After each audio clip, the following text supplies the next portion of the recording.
Welcome back. We're so excited. This is such a thrill for us because we have joining us via Skype and WhatsApp, the two together, Ilana Gerschlowitz. And Ilana, am I slaughtering how you pronounce your name? You did a really good job, Shannon. Okay. There you are. Can I just say that this is, she is such an inspiration to me. Yes. And for those of you who are about to read her book, and I encourage you to, her book, Saving My Sons, is out right now, and she will be a hero to you if you read this book. Talk about an amazing mom. I had the pleasure of meeting Ilana, excuse me, I don't know, like 8 years ago. In this format. We've never gotten to be in the same room together. Right. But she is one powerful mom and a force to be reckoned with. And boy, I knew that before reading the book, but having read the book now. Right. Whoo! I want to be you when I grow up, Ilana. Well, Ilana, let's start with, first of all, why did you write the book? I wrote the book because I wanted other parents whose children were now receiving an autism diagnosis to have a roadmap and a way forward. They are now where I was 15 years ago, and I wanted to help them so that they had the information they needed to make the choices, because there's so much information out there, and I wanted them to know that autism need not be a lifelong disability. Right. Now, you start with the journey of your son, David. Tell us a little bit about David and how you knew he had autism and what you decided to do, because that's where it all began. Yeah. David was our first child, and with a firstborn, you're still learning to be a mother. Everything's the first time. It's the first fever. It's the first time you're experiencing the developmental milestones. But I realized early on that David wasn't developing on target. He was for a period of time, and then there was an interruption in his development. I can clearly remember that he stopped playing peekaboo. He started running in circles, and he just vanished into his own world. We would call his name repetitively, and he wouldn't respond. And I started to, as a first-time mother, the last thing you think is that there's something serious wrong. You don't think autism, but I took him to an occupational therapist, speech therapist, doctors, and no one could really make the diagnosis. I was researching, and I'd read about autism, and I had become increasingly concerned that he did have an autism diagnosis. It was very, very worrying in those early months when we were searching for answers. So once he was finally diagnosed, where did you go from there? When he was diagnosed, it was as if we had received a life sentence, autism. Goodbye and good luck. Accept it, take him home, make him comfortable, and I'm sure a lot of your listeners have experienced this as well. You know, he has autism. These children don't speak. These children don't achieve. Take out an insurance policy, and you have to accept it. This is what it's going to be. I was not prepared to give up on my son. I wouldn't accept that there was nothing that we could do. And I started researching, looking for solutions. I just refused to believe that this was the end of the road. So my first step was to do my own research. And you talk in the book about the fact that doing research was something that came naturally to you, that your background was such that you knew how to research. And I'm so inspired by your journey and the things that you did. You didn't just research, Ilana. When you found something, you decided you would talk directly to the person. There was a part in the book when you said, I just decided I wasn't going to talk to secretaries. I was going to talk to whoever the source was to get the information. Is all of that because of your lawyer background, or is that the way you were raised? We all need to be this way. I think it was the way I was raised, but definitely my legal background helped as well. I was just so sure that there was going to be something I could do. I felt it in my bones. I felt it in my gut, and I just knew I had to fight for my son. It wasn't easy to do, but I knew I had to do it. Well, and one of the things that I loved the book, Ilana, you must know that. I loved the book. And one of the things that I really enjoyed about it is that a lot of times people write the niche book about autism, but I felt that you really covered all your bases. We got to go on your biomedical journey with you. We got to go on your journey of finding ABA and finding the right ABA. And even down to the point of deciding at one point, you know, are we doing DTT or NET? What's driving the bus? I really felt like you took us along so that it was, didn't you feel this way too, Yes. Nancy? So much of it reminded me of our journey, although there were things my that own were journey, different, yeah. right? And I felt that I was with you, that I was transported, that I was with you in South Africa as you were going through this. It's very visual, the book. I could see all of it. It would make a good movie.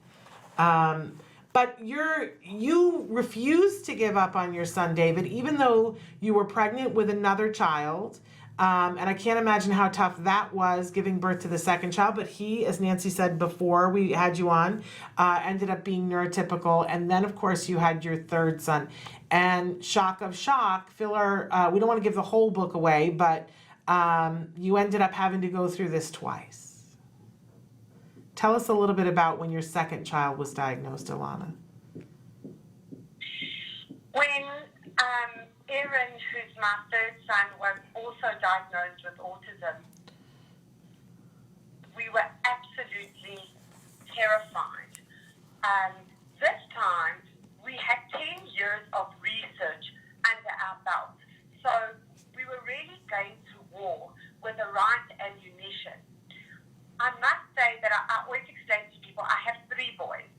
My oldest, David, is now 17 years old. He was diagnosed with autism at 22 months, and he still wrestles with autism every day. When he was diagnosed, Shannon, as you mentioned earlier, I was pregnant with my second, who escaped. God had mercy. And my second son, Eddie, escaped an autism diagnosis. And then my third son, Aaron, at 17 months, also received an autism diagnosis. But this time, we started applied behavior analysis, ABA, when he was 17 months, for 7 hours a day. And we were brave enough to take the right medical decisions. And we beat autism, Shannon. We beat autism, and we got our boy back. We rescued autism. We rescued Aaron from the clutches of autism. You say in the book a lot of the things you learned from your journey with David helped you save Aaron. Absolutely. With David, we were walking on the autism road for the first time, and as parents, we are always so afraid to take the wrong decision. But you, Shannon and Nancy, you both know the difficult decisions that we as parents are faced with on a daily basis when we have to take decisions on what our treatment course is going to be. So with David, we were a lot more cautious. We weren't as brave. But when it came to Aaron, David was 10 years old, and David was severely autistic. So we had watched the David movie. We knew what we stood to lose. When it came to battling autism for Aaron, we were much braver. and as if that's not enough, I mean, going through this with two sons, you and your husband have started something that's called the Star Academy, and you have changed the way autism is treated in South Africa. Tell us a little bit about how many locations there are for Star Academy and how many children you guys treat on a daily basis. We have a number of locations around South Africa. In a city called Johannesburg, we have 6 locations. In Pretoria, that's an hour drive from Johannesburg. We also have a facility in Durban, and we are starting children on our ABA programs in Cape Town. We also service other countries in Africa. We work with children in Ghana, Zimbabwe, Mauritius, and over the years, our services are being sought after by many families on the African continent. I just want to take this opportunity to thank Dr. Doreen Grant-Pichet and CARD, because if it wasn't for their guidance and training, we would not be able to help these children in Africa. It is because we learned from CARD that we are able to provide the best quality ABA programs to these families. And so I want all the clinicians at CARD to know that it's because of the hard work that you've done over the years that you've reached Africa. You help children around the globe. But if it was not for you, we would not be able to have the impact we've made on the African continent.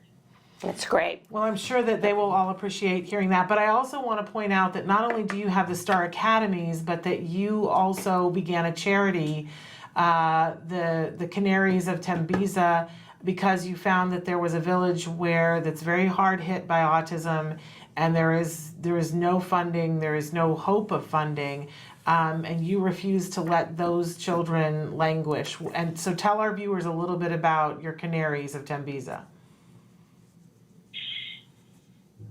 I was approached by the psychology department of the Tembisa Hospital. Tembisa is an underprivileged area in a community very close to Johannesburg. It's about a 45-minute drive from where I live, and they asked me for help because they were seeing so many autistic children.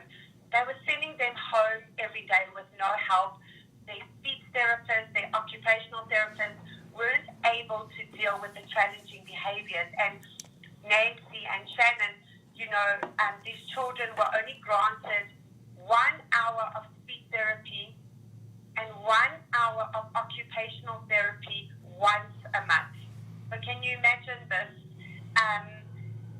I had a meeting with the team at the hospital, and it was a very sobering experience for me because here I was, sad about my life with autism in it, but I was privileged.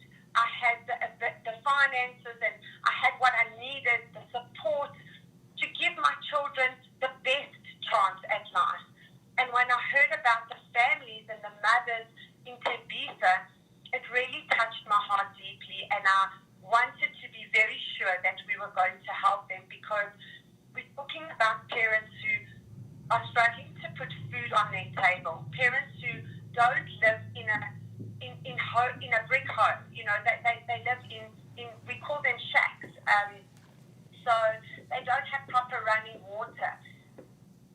To raise an autistic child under these conditions can be very, very challenging. We partnered with a hospital, and our Tembisa outreach program, which we call the Yellow Canaries Project, has now been going for almost 3 years, and we are able to place children on ABA programs where they're receiving 7 hours a day of ABA. Through this program, we were also able to create job opportunities for young students living in the area. So it's really been a successful project. We have a very long waiting list, and we have many underprivileged communities around South Africa. So we hope in the coming months that we will extend this project to other families who desperately need our help.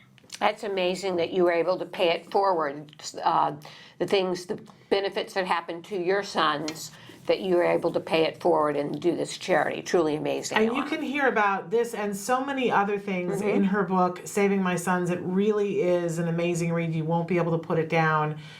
Following the journey of this amazing family and all the things that they did and tried in their trial and error. So, Ilana, where can they purchase the book? At the moment, the book is available on Amazon. The ebook is available, and it's also possible to pre-order the hard copy. The hard copy is going to be available from the end of October, but it is possible to pre-order in the meantime, and if you would like the ebook, it is currently available on Amazon. Wonderful. Okay. Thank you Ilana. so much. We just admire you, and we're Yes. thrilled that you had the time to be with us. Someday soon, you and I are going to be on the same continent, one way or the other. I can't wait to meet you in person.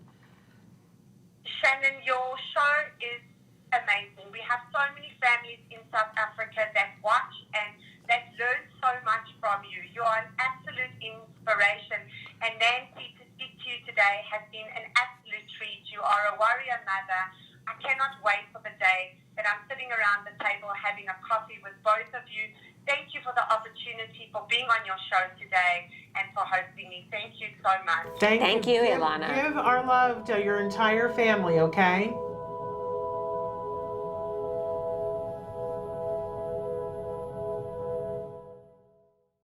Hey, thanks for watching Autism Live. To subscribe, click here. And if you'd like to check out some more of our videos, click here.